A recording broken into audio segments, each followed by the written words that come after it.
guys and dolls. So, Freedom Dad here, and just got my mate's dog out. Give me 2 seconds, and just fucking things wild.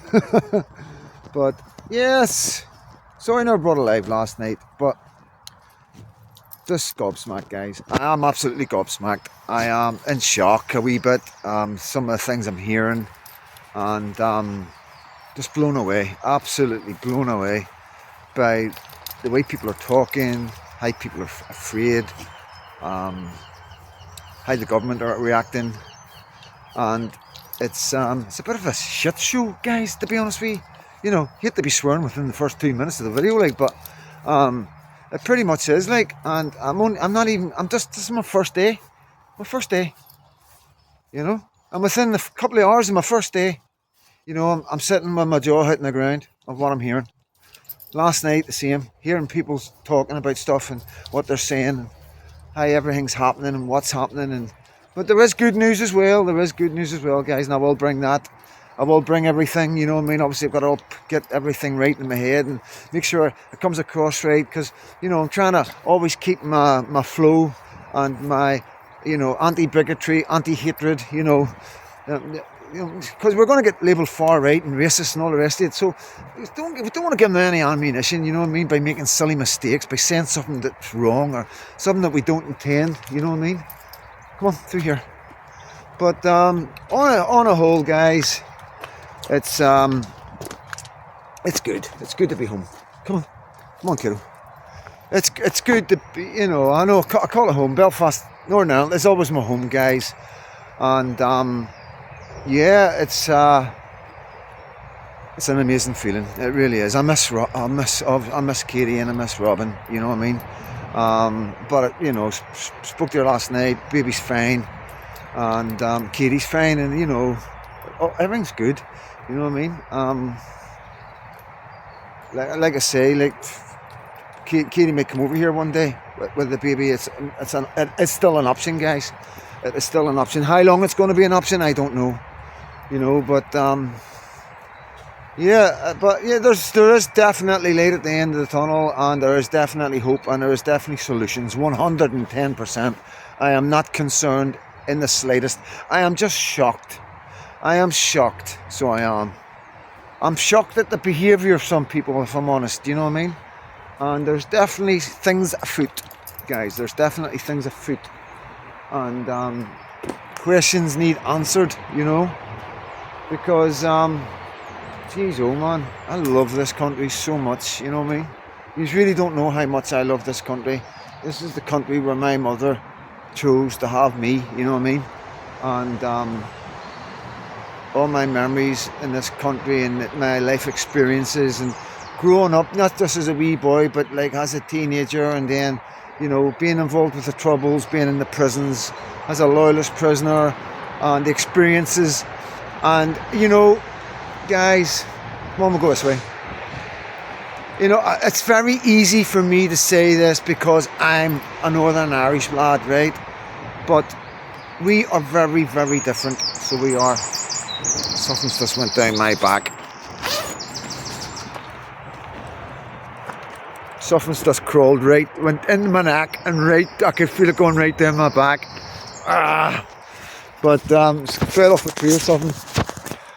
But the Northern Irish people are so different, you know what I mean? And growing up in Northern Ireland, you know, and you got to remember I was an orphan. I had nobody, you know what I mean? And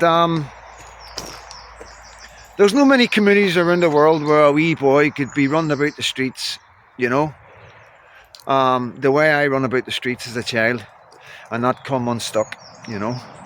And that's what makes me love my country so much, because I got nothing but love growing up from my community.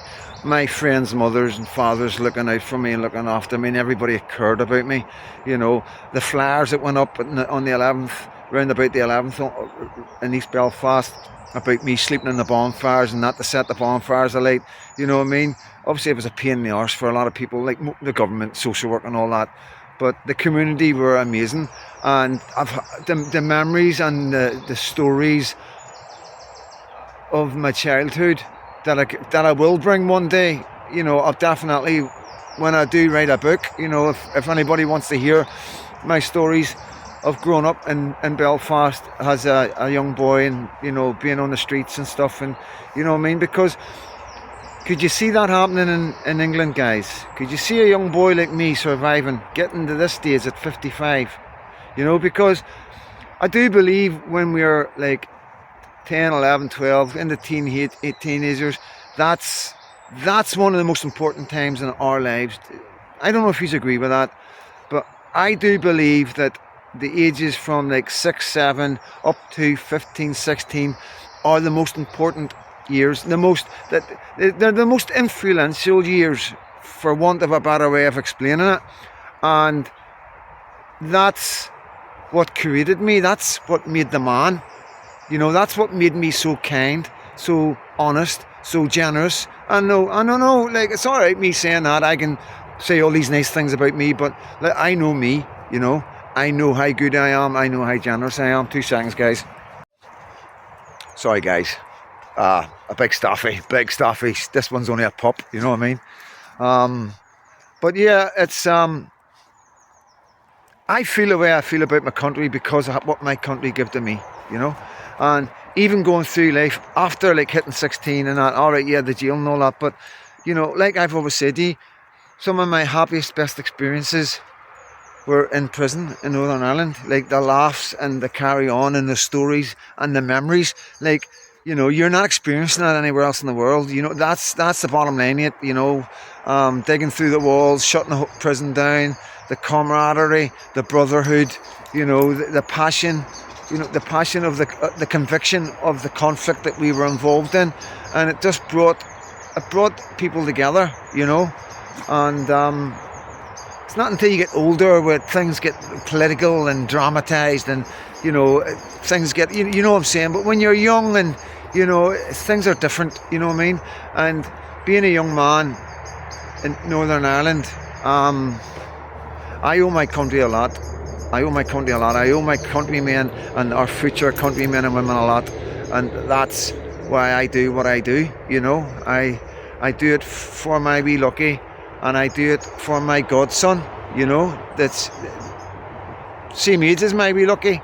And I do it for every child in my country, and I'm only looking at life logically, guys. I'm not here with a hidden agenda. I'm not here to create division. I'm not here to create hate. I'm here to make sure my daughter grows up in an absolutely amazing country that I grew up in. I want to make sure that she's able to go to Sunday school and the BB and have choices at churches, and at the same time I don't want to alienate anybody or say, oh, you can't come here, but we need to have a reasonable outlook. We need to be sensible about it. We need to think and go, right, okay, if we're going to do this, how's it going to look in 50 years time, 60 years time? What's the evidence of what normally happens in these situations, i.e. being inclusive, i.e. bringing other cultures into your country? How's it working out? That's the logical way I look at it. How's that working out around the world? How's that working out in England? So logically looking at that, and thinking to myself, well, I don't really want that. I don't want Rotherham or Halifax, guys, or Preston or Rochdale or Birmingham. I really don't want Birmingham in my country, and I'm sorry, but I do not want to live like that. I do not want my kids living in a world where there's bins and rubbish and people that want to stop us having Easter and in schools, and they don't want us walking dogs. They don't like, and they want to be in power when they're the minority, but they want to be the majority. And then because of some sort of guilt, we find our leaders feel that they can't say no. And then, as far as I'm concerned, when we have like Hamza Yusuf getting into a position of power in Scotland and then coming out and complaining that everybody's white, everybody that's got a powerful position in Scotland is white, that concerns me. That really, really concerns me. And then Nobody says an I. You know, if I was to come out and complain about somebody's skin colour, I would be done for a hate crime. But that man was allowed, because he was the First Minister of Scotland, was allowed to come out and complain about everybody else being white. So that's what I look at. I look at the evidence of what I see, of what comes before and after. And with a logical view of an overthinker, of a guy who's been brought up in Kerr, spent lots of time in jail and been through a lot of fucking shit in my days, you know. And I don't want my daughter going through anything. I want my daughter to have the best life I can possibly leave or prepare, you know. And I know I'm the same as every single parent and grandparent in Northern Ireland, no matter what religion you are, you know. And yeah, so I'm here and I'm going to do my best to help whoever needs any help and to bring awareness and talk about the issues that everybody seems to be talking about, and to let everybody know that there is going to be a time when the government are going to try and silence us all. But that's only if we have the government in that doesn't represent us. That's the most important message I've got for Northern Ireland. If you vote for people that do not represent your beliefs, do not be disappointed when your beliefs are totally ignored when they get in the power. I'm Freedom Dad, and God bless every single one of you.